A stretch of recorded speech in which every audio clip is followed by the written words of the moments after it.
ဂျမနိုင်းလေးတွေမှာအပိုင်း3ပိုင်းကွဲနေတာကိုသိကြရလားမသိသေးဘူးဆိုလို့ရှိရင်အမဒီနေ့လာပြပြမယ်ဂျမနိုင်းကပ်လေးတွေအကြောင်းပါပုံမှန်အဖြစ်မေ22ကနေပြီးတော့မှဂျွန်21မွေးဖွားသူလေးတွေကဂျမနိုင်းလေးတွေပါအပိုင်း3ပိုင်းခွဲသွားခြင်းအဖြစ်စိတ်နေစိတ်ထားရဲ့ character လေးတွေကအနည်းနဲ့အများပြောင်းသွားတတ်ကြပါတယ်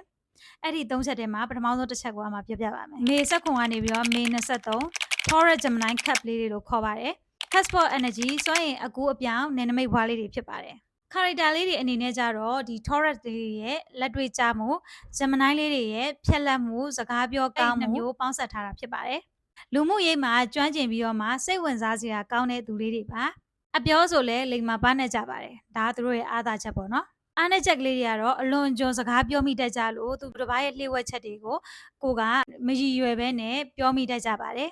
Taurus ရဲ့တည်တည်ချာချာလုတ်တက်ကင်တတ်တာလေးတွေ Gemini ရဲ့မရေမရမသိမစာလုတ်တက်ကင်တတ်တာလေးတွေအဲ့ဒီ character 2မျိုးရောနေလို့တစ်ခါတလေဝေခွဲရခတ်တဲ့ကိစ္စလေးတွေရှိတတ်ပါတယ်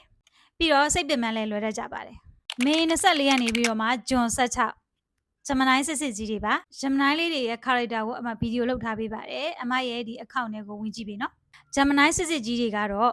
ညံရည်ထက်မြက်ကြတယ်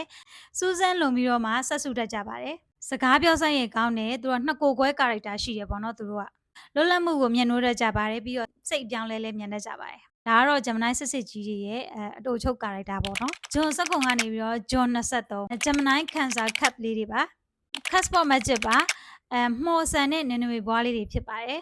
character လေးတွေကတော့ Gemini ရဲ့ဉာဏ်ပညာ Cancer ရဲ့စိတ်ခံစားချက်အဲ့ဒီ2မျိုးပေါင်းစပ်ထားတဲ့ character လေးတွေပါစိတ်ဝင်စားစရာကောင်းပြီးနူးညံ့သိမ်မွေ့တဲ့သူလေးတွေပေါ့နော်သူတစ်ပါးရဲ့ခံစားချက်ကိုချင်းစာပြီးတော့မှနားလည်ပေးတတ်ကြတဲ့သူလေးတွေလည်းဖြစ်ပါတယ်အားသာချက်လေးတွေကတော့ဆွဲဆောင်မှုရှိတယ်စိတ်ကူးရင်စံတတ်တယ်မိသားစုနဲ့တငယ်ချင်းအပေါ်မှာတန်ရုံးစီကြီးပြီးတော့မှတန်မိုးထားတတ်တဲ့သူလေးတွေဖြစ်ပါတယ်အားနည်းချက်ကတော့စိတ်ခံစားအတက်အကျမြန်ပါတယ်တခါတလေကြလို့ရှိရင်လူအများနဲ့နေတတ်တာကြိုက်တတ်ကြပေမဲ့တခါတလေကိုယ့်ဘာသာကိုတီးတန်းနေတတ်ကြတဲ့သူလေးလည်းဖြစ်ပါတယ်အမှဒီနေ့ Gemini Cup လေးတွေရဲ့အကြောင်းကိုပြပြပေးသွားတာဖြစ်ပါတယ်